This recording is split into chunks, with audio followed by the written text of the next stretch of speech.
ಅಮಿಗೋಸ್, welcome to the channel. So ಇವತ್ತಿನ ವಿಡಿಯೋದಲ್ಲಿ ಏನು ನೋಡ್ತೀವಿ ಅಂದರೆ ತುಂಬ ಬಿಲೀವ್ಡ್ ಮೂಢನಂಬಿಕೆ. ಬಿಕಾಸ್ ನನ್ನ ಮನೇಲೂ ನನಗೆ ಅದು ಹೇಳಿದ್ದಾರೆ. ಅದಕ್ಕೆ ಆರ್ಥೋ ಟ್ರೀಟ್ಮೆಂಟ್ ಅಂದರೆ ಬ್ರೇಸಸ್ ಹಾಕ್ಸ್ಕೊಂಡ್ರೆ ಅಲ್ಲೆಲ್ಲ ಅಲ್ಲಾಡಕ್ಕೆ ಸ್ಟಾರ್ಟ್ ಆಗುತ್ತೆ, ಲೂಸ್ ಆಗುತ್ತೆ ಅಂತ. Which is true for a particular point ತನಕ and which is false after particular point ಹೆಂಗೆ ಎಕ್ಸ್ಪ್ಲೇನ್ ಮಾಡ್ತೀವಿ.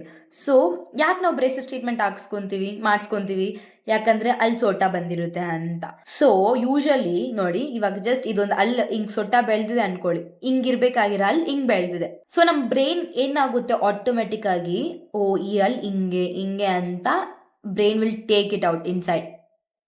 ಸೊ ನಾವು ಯಾವಾಗ ಆರ್ಥೋಡಾಂಟಿಸ್ಟ್ ಹತ್ರ ಹೋಗ್ತೀವೋ ಅವ್ರು ಇದನ್ನ ಮೂವ್ ಮಾಡೋಕ್ಕೆ ಈ ಕಡೆ ಪ್ರೆಷರ್ ಕೊಡ್ತಾರೆ. ಸೊ ನಮ್ಮ ಅಲ್ಲು ಬೋನ್ಗೆ ಹೆಂಗೆ ಅಟ್ಯಾಚ್ ಆಗಿರುತ್ತೆ ಅಂದರೆ ಒಂದು ಲಿಗಮೆಂಟ್, ಅದನ್ನು ಪೆರಡಾಂಟಲ್ ಲಿಗಮೆಂಟ್ ಅಂತ ಕರಿತೀವಿ. ಸೊ ಅಲ್ಲಿ ಇದ್ದಾಗ ಈ ಕಡೆ ನಾವು ಪ್ರೆಷರ್ ಆಗ್ತಿರೋದು. ಸೊ ಈ ಕಡೆ ಲಿಗಮೆಂಟ್ಸ್ ಇರುತ್ತೆ ಸುತ್ತ, ಅಲ್ಲಿ ಸುತ್ತ ಯಾವ ಕಡೆ ಪ್ರೆಷರ್ ಆಗ್ತಿದ್ದೀವೋ ಆ ಕಡೆ ಲಿಗಮೆಂಟ್ ಏನಾಗುತ್ತೆ ಅಂದರೆ ಕಂಪ್ರೆಸ್ ಆಗಿ ಈ ಸೈಡ್ ಬೋನ್ ಲಾಸ್ ಆಗುತ್ತೆ. ಬಿಕಾಸ್ ಅಲ್ಲಿ ಹೋಗಿ ಅಲ್ಲಿ ಕೂತ್ಕೋಬೇಕು ಅಂತ. ಈ ಆಪೋಸಿಟ್ ಸೈಡಲ್ಲಿ ಏನಾಗುತ್ತೆ ಅಂದರೆ ಲಿಗಮೆಂಟು ಸ್ಟ್ರೆಚ್ಡ್ ಔಟ್ ಆಗಿ ಬೋನ್ ಫಾರ್ಮೇಷನ್ ಆಗ್ತಿರುತ್ತೆ, which is normal and temporary during your ortho treatment. This process is normal. But ಯಾವಾಗ ಪ್ರಾಪರಾಗಿ ಅಲ್ಲಾಡುತ್ತೆ ಪರ್ಮನೆಂಟ್ ಆಗಿ ಅಂದರೆ ಇವಾಗ ಮೂವ್ ಮಾಡಾಯಿತು, brain will still think this is a false position. Because ಇದು ಬ್ರೈನ್ಗೆ ಹೊಸ ಇನ್ಫಾರ್ಮೇಷನ್, ನಾನು ಈ ಪೊಸಿಷನಲ್ಲಿ ಇಟ್ಕೋಬೇಕು ಅಂತ. ಸೊ ನಾವು ರಿಟೈನರ್ ಅಂತ ಒಂದು ಅಪ್ಲೈನ್ಸ್ ಕೊಡ್ತಾರೆ orthodontist, which is like after ನಮ್ಮ ಬ್ರೇಸಸ್ ಟ್ರೀಟ್ಮೆಂಟ್ನ ಅದು ಹಾಕೊತಾ ಇರಬೇಕು. ಸೊ ಅದು ನಮ್ಮ ಯಾವ ಪೊಸಿಷನಲ್ಲಿ ನಾವು ಮೂವ್ ಮಾಡಿದೀವೋ ಆ ಪೊಸಿಷನಲ್ಲಿ ಅದು ಹೋಲ್ಡ್ ಮಾಡಿಕೊಳ್ಳುತ್ತೆ. So brain will get use to that position ಅಂತ. ಬಟ್ ನಾವು ಇಷ್ಟಪಡಲ್ಲ, ಬಿಸಾಕ್ತೀವಿ, ಯೂಸ್ ಮಾಡಲ್ಲ.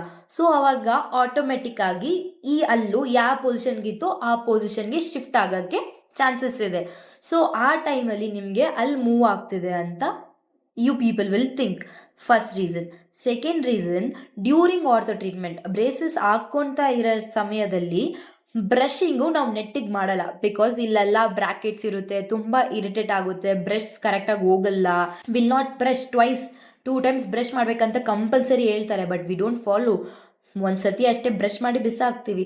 ಆವಾಗ ಏನಾಗುತ್ತೆ, ಊಟ ಅಲ್ಲೇ ಸಿಕ್ಕಾಕೊಂಡು ನಾವು ಅಲ್ಲಿಗೆ ಇನ್ಫ್ಲಮೇಷನ್ ಆಗಿ ಬೋನ್ ಲಾಸ್ ಆಗುತ್ತೆ. ಆವಾಗ ಅಲ್ಲಿ ಮೂವ್ ಆಗೋಕ್ಕೆ ಚಾನ್ಸಸ್ ಇದೆ. ಸೊ ಈ 2 ರೀಸನಿಂದಾನೇ ನಮ್ಮ ಮೂವ್ ಆಗೋಕ್ಕೆ ಚಾನ್ಸಸ್ ಆಗ್ತಿರೋದು after braces treatment. So always remember, wear your retainer after your braces treatment ಆದ್ರೂ ಡಿಸಿಪ್ಲಿನ್ಡ್ ಆಗಿ ಪ್ಲೀಸ್ wear your retainer. ಮತ್ತೆ brush twice a day, never forget brushing. Okay, so ortho treatment or the braces will never loosen your tooth but brightens your smile. ಅಷ್ಟೇ ಹೇಳ್ಕೊಂತೀನಿ. bye ಚಿಗೋಯ್ಚಿ.